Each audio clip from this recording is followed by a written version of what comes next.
Hi guys, and welcome back to the channel. Guys, we're going to be seeing a video today. This is titled Top 20 Places to Visit in Spain. All right, this is going to be my first time checking out different places in Spain. I am really excited to see the beautiful and amazing places that they have. All right, if you're curious to see this with me, please subscribe. And if you find this video interesting, do also like, share, and subscribe. All right, so let's jump in, guys. What's up guys, my name is Ryan and I spent the last few years exploring the wonderful country of Spain and I want to show you my favorite places, so here's my Spain top 20.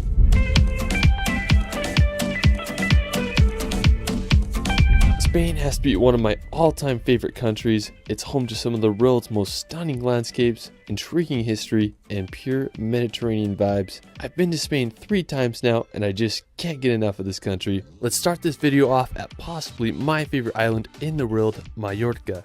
When you think of a Mediterranean paradise, this is it. Mallorca is home to crystal clear water, windy roads, and some of the world's best cliff jumping spots. When I started solo traveling, this was the first place I went to, so it will forever have a special place in my heart. One of my favorite places in Mallorca is Cala Varquez. Now to get to Cala Varquez, you can walk down this long dirt road and make it down to the beach.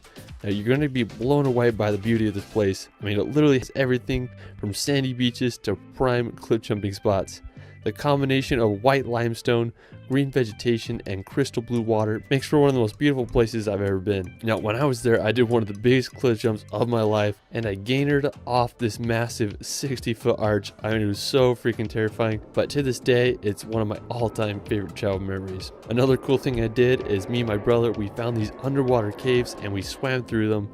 I mean, I couldn't believe how clear this water was. It's my dream playground and I can't recommend it enough. Now on the other side of Mallorca, you can visit the famous road to Sa Calobra. Now coming from the US, I'm used to wide roads and highways, so this blew my mind. Roads in Europe tend to be How pretty did they skinny, even but manage this to was do a by road far like the most this? crazy road I've ever drove on. It was full of hairpin my turns God. and loops that wind down the mountain. The surrounding area is absolutely gorgeous. I mean, just had massive mountains that lead down to the sea. I believe a lot of car commercials are filmed here, and I totally understand why. I found a really cool lookout point. This to get a road is view of the really road. insane. When I was driving down it, I was just pretty terrified. There were some spots that only had enough room for one car. Now you can take the road down to the bottom and visit Torrent de Paris.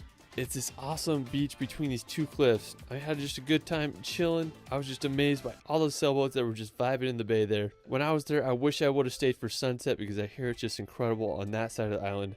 Anyways, I can't recommend Mallorca enough. It's just an amazing place. Alright, so after Mallorca, we're going to go head to the Atlantic Ocean to visit the volcanic Canary Islands. Now located off the coast of northwestern Africa, Canary Islands are home to some of the world's most unique landscapes. You might as well call them the Hawaiian Islands of Europe because that's what they remind me of. The biggest and most populated island on the archipelago is called Tenerife. Now it looks like a prime location to film the next Jurassic Park film. I mean, it's just so crazy out there. One of the craziest places in Tenerife is the cliffs of Los Gigantes. They are these massive sheer cliff walls that rise 800 meters out of the ocean. I mean, I felt like I was going to see a flying dinosaur soaring over those cliffs. You can go venture to the windy roads of the Masca Gorge, or you can explore the incredible seaside views at Playa Benhijo. I seriously just can't get over how beautiful this place is. Now, you can also head over to the nearby island of Fuerteventura. Being the second largest of the Canary Islands, Fuerteventura also offers some jaw-dropping landscapes. The Playa de Cofete. This is so beautiful, and it looks like they have wonderful climates over there. One of my favorite places is the Parque Natural de Corralejo. It's home to a pristine area that has sand dunes that go right up to the ocean. I mean, just how freaking cool is that? Fuerteventura is such a unique location. Aside from Tenerife and Fuerteventura, the Canary Islands are also home to islands such as Lanzarote and Gran Canaria. Canaries are a place that I haven't visited yet, but you best believe I'm going there as soon as I can. After, we're going to head to northern Spain. Now, northern Spain is such a stunning region. It's full of green scenery, northern Spain mountains, looks really beautiful. Coastline. Now, one of the most impressive cities in northern Spain is Bilbao. Bilbao is a beautiful port city filled with stunning architecture and history. One of the crowning features of the city is the Guggenheim Museum. It's one of the most unique buildings I've ever seen. Now, just an hour's drive from Bilbao, you can visit the islet of Gaztelugatxe. Now, the first church was built on the island all the way back in the 10th century. If you visit, you'll have to walk up a narrow path of more than 200 stairs. Now, you may recognize this island from Game of Thrones as Dragonstone. I mean, it's just such an epic location. Hope y'all can check out. After, we're going to head over to the nearby mountains of Picos de Europa. Now, located in northern Spain lies these crazy mountains that remind me a lot of the Dolomites.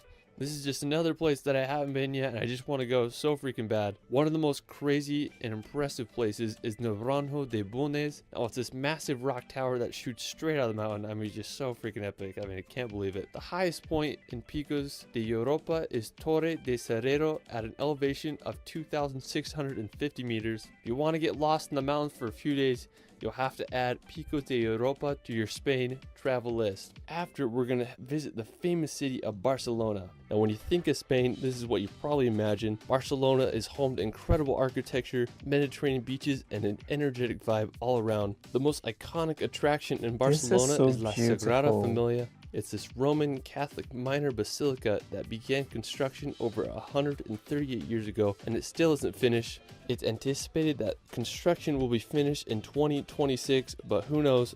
All I know is one of the most unique buildings in the world, and I still can't get my head around that it's been in construction since 1882. After Barcelona, we're going to head over to the nearby mountains of Montserrat. Now, it's just a quick hour train ride or drive from Barcelona, making it a perfect day trip. Now, Montserrat is really cool because it has these really unique mountains that give a view of all of Catalonia. Now, when you get there, you can go take a cable car up to the Abbey of Montserrat, which is a mountain monastery that offers some incredible views. Now, there's a ton of hiking trails that lead you to religious relics around the mountains. Definitely do some hikes once you're up there. I mean, it's just such a unique location, and you know me, I like my rocks. This place has a bunch of them. After, we're going to visit the city of Zaragoza. Now, located about 3 hours drive from Barcelona, Zaragoza is the 5th most populated city in Spain with a population of around 700,000. One of the most impressive features of the city is the Cathedral Basilica of Our Lady of the Pillar. It's believed that St. James was preaching the gospel in Spain around 40 AD when the Mother of God appeared to him on the banks of the river here and instructed him to build a church in her honor. Soon after, a little church was built, but this massive church you see today began construction in 1681 and took nearly 300 years to finish. I mean, I just can't believe how massive it is. Now, while we're still on the topic of St. James, we're going to head to northwestern Spain to visit Santiago de Compostela. Now, what's really cool about this city is it's the location of the shrine of the apostle St. James. Now, since the 9th century, there has been a Catholic pilgrimage route named the Camino de Santiago, or in English, the Way of St. James. During the Middle Ages, it was one of the most important Christian pilgrimages to do. The beginning of the pilgrimage begins at one's home and ends at the shrine. The route passes through some stunning towns such as Logrono or Astorga. A lot of people will walk it, or you can also cycle it. I mean, it would just be such a fun trek to make one day. Wow, this is really wonderful. This is beautiful. All right, this is absolutely the first time I'm checking out different places in Spain, and I must say that Spain is actually a very wonderful country. People don't get to hear much about Spain, but seeing this video, I can really tell for sure that Spain is really amazing. It is beautiful. I love their islands. I love the taste of nature. I love everything. Like, I love their landscape and the crazy roads that they have. Like, it's really something I would love to experience. All right, this is really so wonderful. Afterwards, we're going to head over to the capital of Spain, Madrid.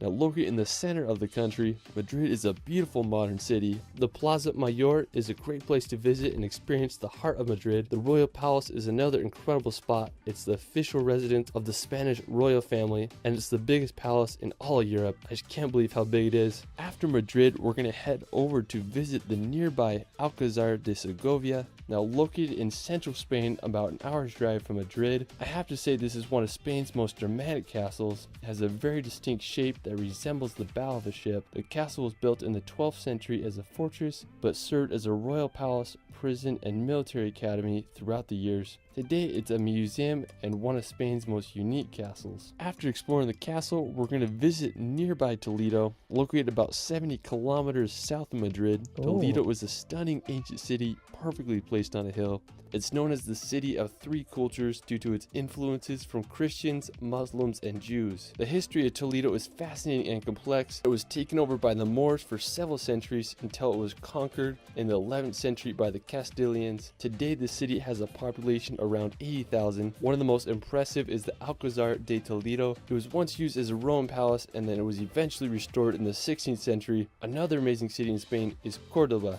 It's home to more World Heritage sites than anywhere in the world, with 4. One of the coolest features of the city is the Mosque Cathedral of Cordoba. It's regarded as the most accomplished monument of Moorish architecture. It was finished in 746 AD, and it was converted to a Christian church in the 16th century. Another one of my favorite cities in Spain is Ronda. It's just a 2 hours drive from Cordoba, and it's home to one of the most scenic bridges I've ever seen, called Puente Nuevo. It was built in the 18th century to cross the El Tajo Gorge. It stands 120 meters over the canyon floor. I just can't get over the architecture of the arches. What a beautiful spot. Now from Ronda, we're going to make the 2 hours drive to Granada, now located at the base of the Sierra Nevada mountains. Granada is an elegant Spanish city. The crowning feature of Granada is the Alhambra. It's a fortified Moorish palace that was completed in 1354. The interior of this palace is stunning. There's a reflection pool and a pillared courtyard. I mean, I totally understand why it's one of the most renowned Islamic buildings in Europe. After Granada, we're going to head over to Seville. Now, as the capital of the Andalusian region in Spain, Seville is a very historic city where flamenco dancing was born. The Cathedral of Seville will blow your mind. It's one of the largest churches in the world, and it's the world's largest Gothic church. Another impressive site in the city includes the Plaza de España. It's a beautiful place that's the perfect combination of Baroque, Renaissance, and Moorish architecture.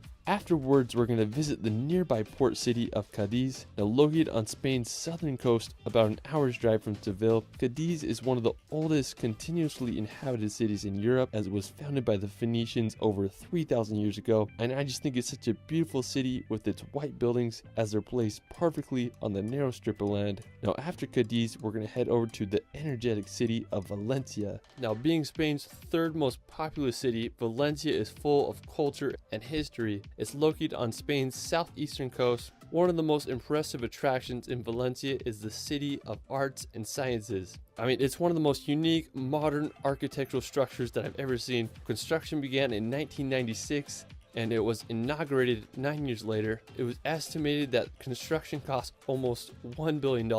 But anyways, you can go paddleboard on the water, or you can go watch a film in the IMAX theater there. I mean, the surrounding Science Museum Park is also a beautiful place to walk around and enjoy the beauty of Valencia. Alright, so for my last location, we're going to head over to the wild island of Ibiza. Now, while Ibiza is known for crazy nightlife and party city, it also has some of the world's best beaches and cliff jumping. Me and my brother decided to go to Ibiza for Halloween, because why not? Anyways, we spent the first few days exploring the island, and honestly, I was pretty disappointed because I couldn't find any really cool cliff jump spots. But on our last day, when we had just a few hours before our plane was about to take off, and we found this secluded cove, we hiked down and made sure the water was deep enough, and we found this perfect cliff, and I threw some jumps off, and then my brother did a wild double backflip off the cliff. One of my favorite places on Ibiza is this island called Isla de Esvedra. It's this rugged, uninhabited island that shoots over 400 meters straight out of the ocean. Now, there's a lot of myths and legends about Esvedra, and some claim that it's the third most magnetic place in the world. I'm not sure if that's true. I just know that it's one of the most beautiful islands I've ever seen. You can rent a boat and go cruise around the island looking for some epic cliff jump spots, or just enjoy the beauty of this limestone island. Next time I'm in Ibiza, I'm going to make sure to go check out Esvedra and see if the myths and legends are true. Whether you want to go to Ibiza for cliff jumping or just partying with Kaigo, it's one of the most entertaining places to visit. Well, that is it for my Spain top 20. Let me know where your favorite place is in Spain in the comments below. I also started a relaxation channel where I post hour-long films with calming music to bring some peace and nature in your life. I'll be releasing a relaxation film on Spain very soon. You can find me on TikTok and Instagram at shirley.films. It's Ryan, and we will see you later. Wow, this is really amazing. I had an amazing time checking this out. Okay, Spain is really a fantastic country, all right. And Rian just did justice to all the beautiful places that they have. Like, this is really wonderful. And I think these places are better experience, not just like watching it from a video. Like, and they also have a lot of tourist attraction. Like, a lot of tourists would love to check out Spain, especially people who have seen this video and see how amazing Spain is. All right, this is really wonderful. Share your thoughts in the comment section. Okay, will you like to travel to Spain seeing this video? And if you're in Spain, let us know if there are more other places that we're not mentioned in this video. Okay, thank you for watching and see you guys on my next one. Bye.